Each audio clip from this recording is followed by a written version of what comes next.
Thank you so much for staying with us. Now for Creative Lifestyle today, we know that a lot of you men have been walking around looking scruffy. Some of you have been trying to be barbers on your own.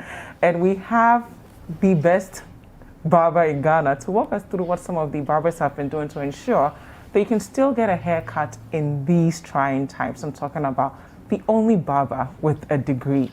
Good morning. Why are you laughing? Hilarious introduction. Why are you? I am the best barber in Ghana. Oh, but you're one of the best. Certified. I'm so happy about it. According to me, at least. I understand. How are you? It's not just by you, but a lot of people say it too. Yeah. But then sometimes I get fascinated by that when people tell me I'm the best barber in Ghana. You take your skills seriously. I understand. I've been good, but just that COVID-19 has made life very tense for us. Charlie. Especially we that are in the front line. Yeah. Because our work is obviously directly to people. You have to get into contact with people. Yes. But we are still managing. What are some of the new things you've had to do to ensure that you can cut someone's hair and be safe, and they will also be safe as well? I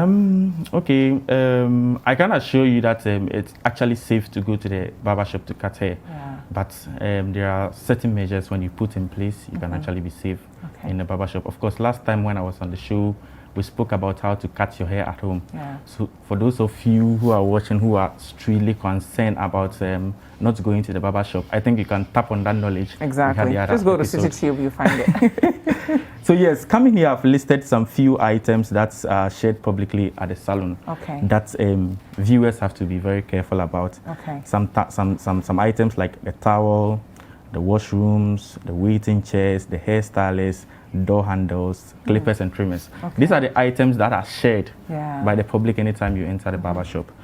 And the towels are used by to wipe off water. That's water that has been run off, like maybe there is a dye or there is a texturizer in the hair. You need to wash it off.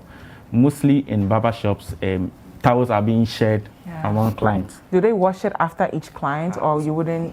Yes, so we are getting to how to. Okay, I'm drinking the soup before we finish pounding. How to go about all this stuff. Okay. So the towel is used to wipe hair. Okay, and sometimes it's being shared among clients. But in this season, when times have become very difficult, COVID has constrained us at how we are supposed to go about in the barber shop. In order not to transfer virus from one client to the other, you need to be very careful about the kind of towel you use. Okay. And also to solve this issue of towel, it has to be a two-way. Okay. On the part of the client and the hairstylist who is working on your hair. So the barber or the salon owners have to try as much as possible to get enough towels to take off their clients in a day. So for instance, when you come to Reflect Ghana, that's where I work. Let's say we have approximately like 20 clients working in a day. We need to have about 20 towels. Wow. You understand? So that after the day's work, you wash and clean the towels and prepare it for the next.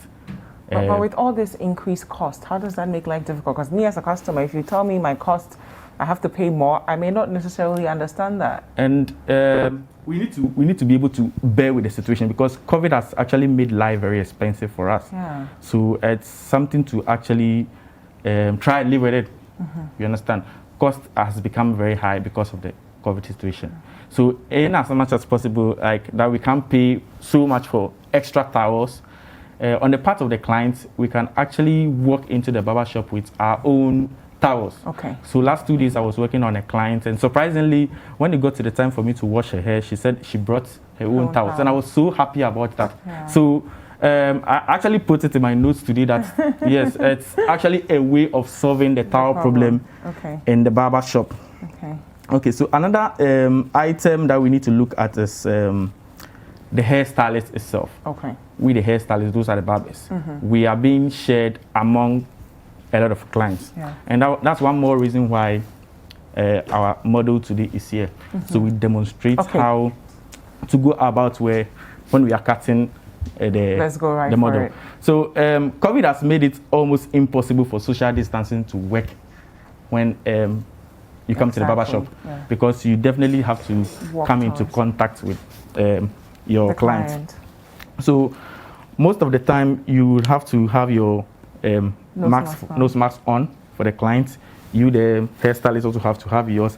And I'm wearing gloves today. It looks like I'm a nurse or surgeon. A doctor or a surgeon. And actually, barbers are surgeons. Exactly. Back in the days, we used to be surgeons.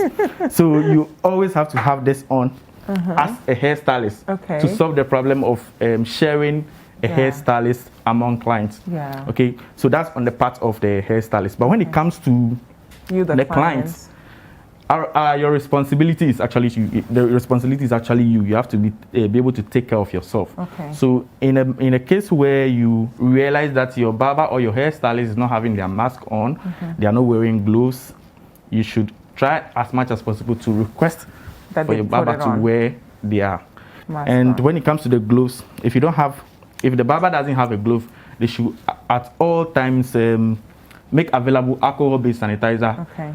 Wash or disinfect their hands anytime in between clients. Okay, so that is it when you are trying to get closer to. What about the thing across the thing on him? Should you bring your own? I don't know what this is called. That's also another point we can also look at, because it also has contact in the body. Most of the clients bring theirs when they are coming to the barber shop. Okay, so to be safe. Yes. So that's it. When we go to, there is another issue like the clippers. Yes, the clippers and the trimmers. That's what a lot of people are worried about. Because even without COVID, clippers needs to be sterilized. Yeah. Because we use it on several clients anytime we are working. Okay. And even with the sterilizers, it takes about like 5 to 10 minutes before you can sterilize a clipper before moving on to another client. For instance, there are 5 people in a queue.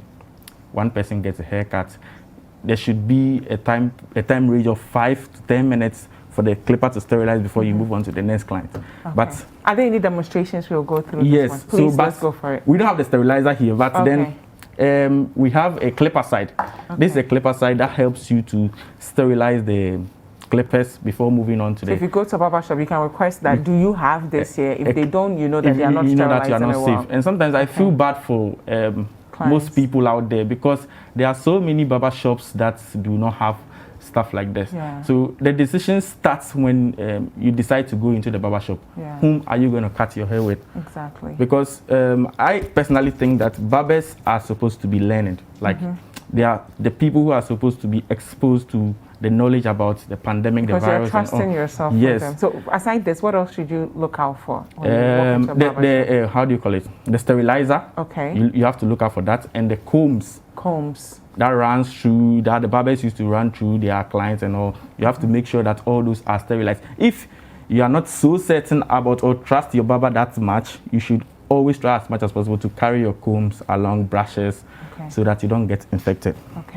There is another waiting chairs. Waiting chairs. We try as much as possible to keep social distancing at the barber shop.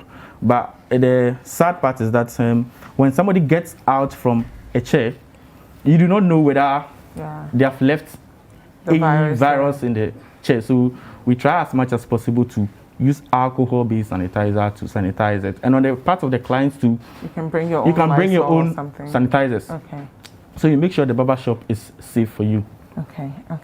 When people are booking an appointment and all those things, do you think there should be a way that they check those things, especially in these times? Yes, of course, because in these times you don't trust walking into any barber shop. You get it? Because not every barber shop is taking the protocols very serious. You understand? So when you are booking appointments, you should make sure to check out from your hairstylist that they have all these measures to keep you safe at the barber shop. And there is another way to also be safe, and that still comes with cost. You request for home calls, like home services, where you don't walk into the barber shop, because it's not at least that one you are in your own. You are in your own home, and you ensure that the stylist gets disinfected before he or she gets into your house. Last tip for us, if anyone is watching at home and they are terrified of going. I wouldn't say that we should just cut it off, like not going to the barber shop. But if you don't have the means and you don't have the money to call for home services, you can't cut your hair at home, maybe you didn't take a lot of lessons from last time, you should try as much as possible to keep yourself safe. You know, it starts from you before you get, and be very mindful about who you are choosing to cut your hair. Where do we follow you on social media? Whoa, social media. I'm on Twitter personally as the Degree Barber. Degree Barber in one word. Degree and Barber together. DEGREEBARBER. The Degree Barber. Then when you come on Instagram, so I'm the same. But you can follow my business page as reflect.ghana on Instagram. Reflect.ghana. And I think that's the safest place to be in this season when you want to cut your hair or have your hair fixed. You'll come back and talk more about doing this because a lot of our men are terrified.